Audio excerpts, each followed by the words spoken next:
আসসালামু আলাইকুম, সবাই কেমন আছেন? আলহামদুলিল্লাহ আমি ভালো আছি। এই যে আমার ভাইপো, বলো হাই, বলো হাই গাইস,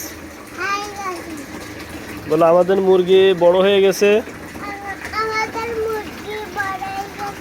সবে বরাতের দিন বিক্রয় হবে। সবে বরাত, ওই দিন বিক্রি হবে। সবাই আসবেন আমাদের বাড়িতে, মুরগি নিয়ে যাবেন।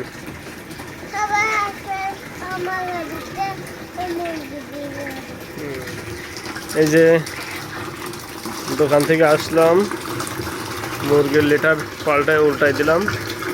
এই যে এখন এই মোটরে পানি তুলতেছে। আসলে ভিতরে পানির লাইন নাই, বাইরে থেকে এইভাবে মোটর দিয়ে হাউস এই ড্রাম ভরে তারপরে মুরগি পানি দিতে হয়।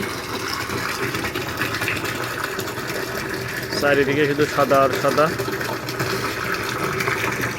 আসলে ওয়েদারটা চেঞ্জ হয়েছে, এই সময় আসলে মুরগি আগে একরকম ছিল, এখন আর এক রকম হয়ে যাচ্ছে। তবে এই সময় বাচ্চা নিতে খুব সুবিধা, না গরম না ঠান্ডা। তো আলহামদুলিল্লাহ সব মিলে ভালো আছে, মুরগিও ভালো আছে।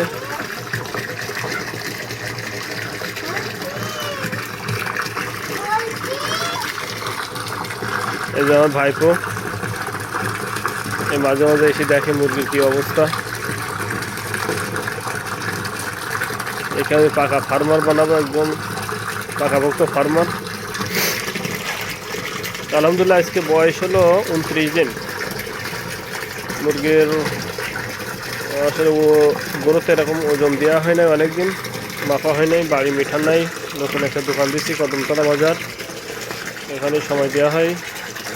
এদের 3 বেলা খাবার, 3 বেলা পানি, এতটুকু। এদের পিছনে আসলে সেভাবে সময় দেওয়া হচ্ছে না। এই যে আমানের খাবার, আমান ফিট খাওয়াচ্ছি, দেখা যাক ওয়েট কেমন আসে। এটা আমার বিল্ডিংয়ের নিচে।